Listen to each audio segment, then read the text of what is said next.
अगर देर हो जाती तो सासू माँ क्या सोचती। शादी के पहले दिन ही बहुत देर से उठी। आरती फटाफट नहा धोकर तैयार हुई और पहली रसोई की रस्म निभाने रसोई घर की ओर चली। तभी कमला देवी रसोई में आईं। अरे बहू, उठ गई? जी माँ जी, आज मेरी पहली रसोई है ना। इसी बारे में बताने आई हूँ। आज तुम पीली दाल, चावल और आलू की सूखी भुजिया बनाना। आरती थोड़ी चौंकी। माँ जी, लेकिन आजकल तो बहुएं पहली रसोई में खीर, पनीर या पुलाव बनाती है। शादी में सबने खूब खा लिया है बहू, अब हल्का खाना ठीक रहेगा। आरती माँ जी की बात मानकर स्वादिष्ट दाल चावल और भुजिया बनाती है, जो सभी को खूब पसंद आता है। वाह बहू, क्या स्वाद है, मजा आ गया। कमला देवी ने नेक देकर उसकी तारीफ की। कुछ दिन यूं ही निकल गए। हर रोज रसोई में वही दाल, वही चावल, वही भुजिया। आरती का मन ऊब गया। आज मैं मटर पनीर और पूरी बनाती हूँ। लेकिन जैसे ही वह आटा और मटर ढूंढने लगी, रसोई में कहीं भी नहीं मिला। स्टोर रूम में जाकर देखा तो वहाँ सिर्फ चावल, आलू और कुछ मसाले पड़े थे। ये तो अजीब बात है, घर में बाकी सामान क्यों नहीं है। आरती ने अपनी जेठानी गुंजन भाभी से पूछा। भाभी ने उदास होकर जवाब दिया, मुझे लगा अब तक तुम समझ गई होगी।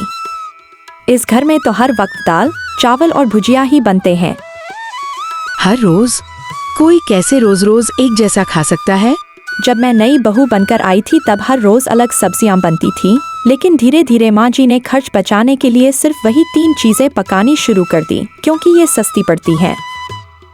आरती ने तय किया कि वह कुछ नया बनाएगी। एक सुबह वह ब्रेड रोल बनाकर लाई, लेकिन कमला देवी गुस्से में भड़क उठीं। जब पता है सबको दाल चावल ही पसंद है तो ब्रेड रोल क्यों बनाया। माँ जी, ये रोज रोज खाने वाली चीजें नहीं हैं। हम इंसान हैं, गाय नहीं कि एक ही चारा खाते रहें। अगर सब्जी चाहिए तो अपने मायके से पैसे लाकर मंगवा लो, मेरे पास नहीं है। हर बार नई चीज बनाने पर टोकना, सब्जियों के नाम पर ताना देना, ये सब आरती को बहुत चुभता था। एक दिन आरती का देवर मनु स्कूल में बेहोश हो गया। डॉक्टर ने कहा, बच्चा बहुत कमजोर है, उसमें विटामिन की कमी है। क्या ये कभी सब्जी नहीं खाता?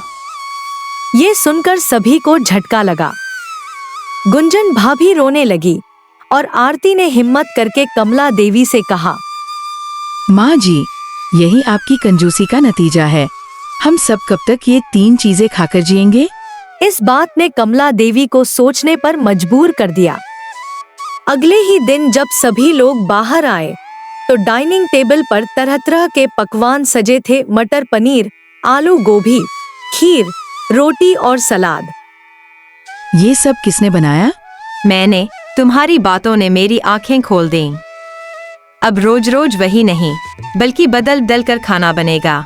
अब चंपापुर के इस घर में रोज नई नई चीजें बनती हैं और सभी लोग प्यार और खुशी से साथ बैठकर खाना खाते हैं, सेहतमंद और स्वादिष्ट।